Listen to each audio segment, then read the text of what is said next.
Bismillah ar-Rahman ar-Rahim. Good morning, everyone. This is Firas Bizzari, teacher of 002, and I will be going over the ILOs for weeks 3 and 4 with you today, inshallah. So if you look here, you will see the general English and the ILOs for the first 3 weeks. So we have general English, that's the psychology of color. For the listening part, it would be identifying cause and effect through connecting words. The connecting words are so and because.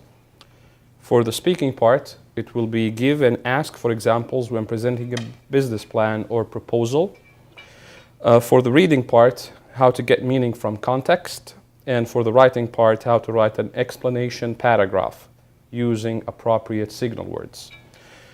For the technical English part, the topic is work, and basically it will explain plans or intentions and how to request or an explanation of specific products via email and how to respond to this email.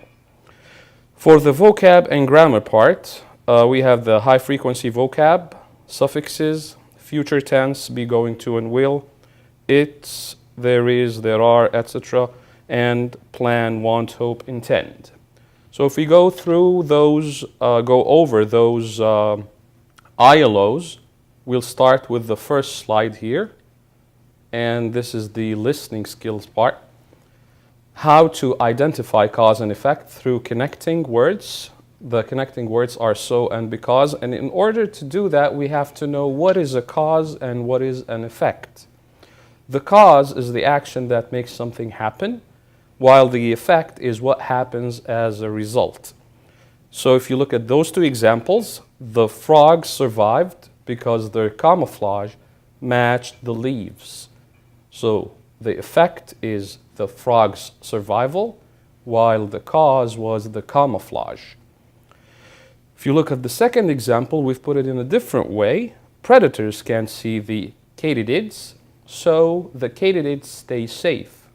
The cause is that the predators cannot see the katydids, and the effect is that the katydids stay safe. That's the cause. You can also and always ask the question why to figure out what is the cause and what is the effect. If we move to the next part, to the speaking skills part, how to give and ask for examples when presenting a business plan or proposal.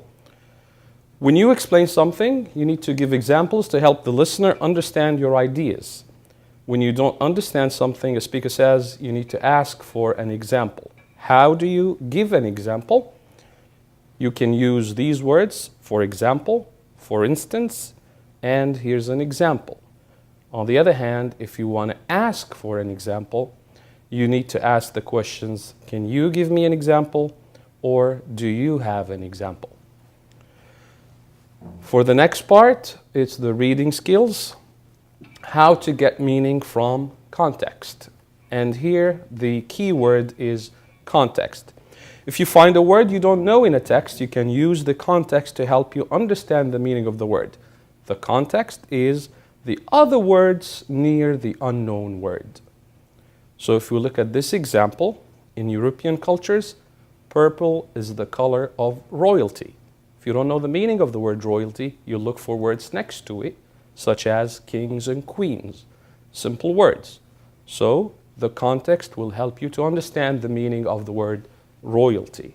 So for the writing part, write an explanation paragraph. Use appropriate signal words. Refer to the writing portfolio, so you have to go back to your writing portfolio to look at the details. What I'm going to help you with here is the signal words. So if you look here at this table, you will see signal words for 3 different categories. First one, cause and effect, and we have because, since, consequently, and so forth. You can go through them. The next part is the description. What are the signal words for description? Here we have for instance, for example, such as, and so forth. For the category of sequence, first, second, no long after, next, then, also, and so forth. Explanation paragraph. An explanation paragraph is a paragraph that explains how or why something happens. The goal of writing an explanation paragraph is to give more detailed information about a topic. The paragraph should contain facts, examples, descriptions, and reasons. For the technical English part, the most important things you need to know here are how to explain plans and intentions. So we use going to talk about plans. Example, I'm going to wear my black suit tonight. I need to pick it up from the cleaners. We can also use the present continuous to talk about future plans. We usually use it when the plan is an arrangement. For example, we're having a party next Saturday. Would you like to come? The second part of the technical English part is how to write an email, and here you will be asked to write 2 emails. It's called a request and explanation of specific product via email and how to respond to such request. So the first email you will write is to request an explanation about a specific product being a customer, while the second email you will be the employee at the company who will respond to the email. So you will be writing 2 emails, one requesting information and the other responding to that email. These are the high frequency words that have been taught and studied by you in Unit 2. So basically we have listening 1 and listening 2 vocab, reading 1 and reading 2, and technical English.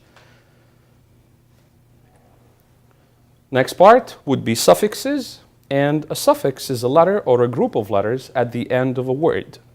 Common suffixes for changing a noun to an adjective are ful and al, full and al.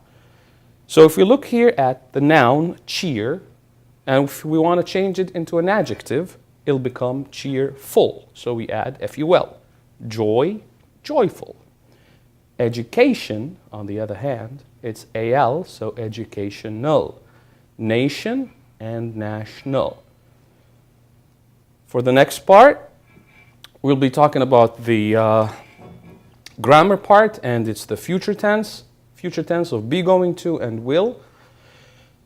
Now, the most important thing you need to know is that in academic writing, we use future will for predictions about the future and to express what experts predict.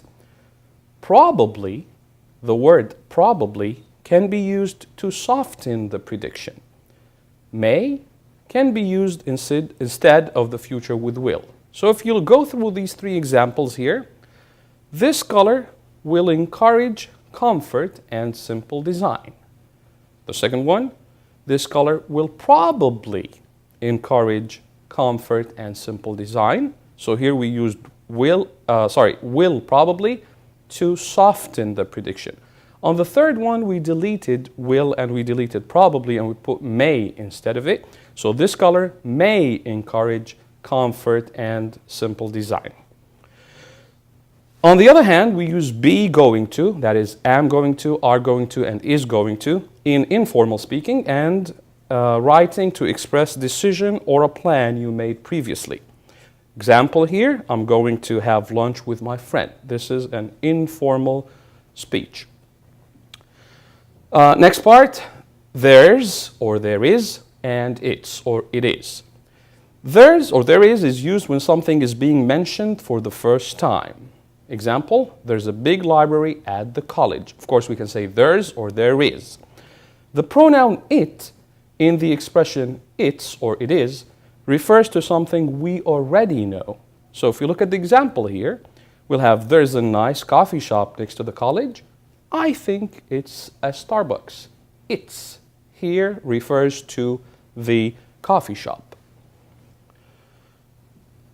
Next part is the use of quantifiers. And quantifiers here, the first thing we need to know is to understand countable and uncountable nouns. So here we have the words that we use with countable nouns and the words that we use with uncountable nouns. So we have many, much. So we say how many girls, how many boys. We say how much sugar do you like in your tea. So you need to distinguish between countables and uncountables in order to be able to write your sentences, and speak correctly. For the next part, and I think this would be the last part, is plan, want, hope, and intend plus to plus verb to plan for the future. In other words, if we look at the examples here, we plan to spend Eid with the family. So plan plus to plus the verb spend. Next one, Sami wants to move to another apartment. Of course, we use these examples and we use these words to express something that might happen in the future. This was the last part, and I hope this video will make things easier for you, especially that you're having your first milestone quiz soon. Wish you the best. Thank you.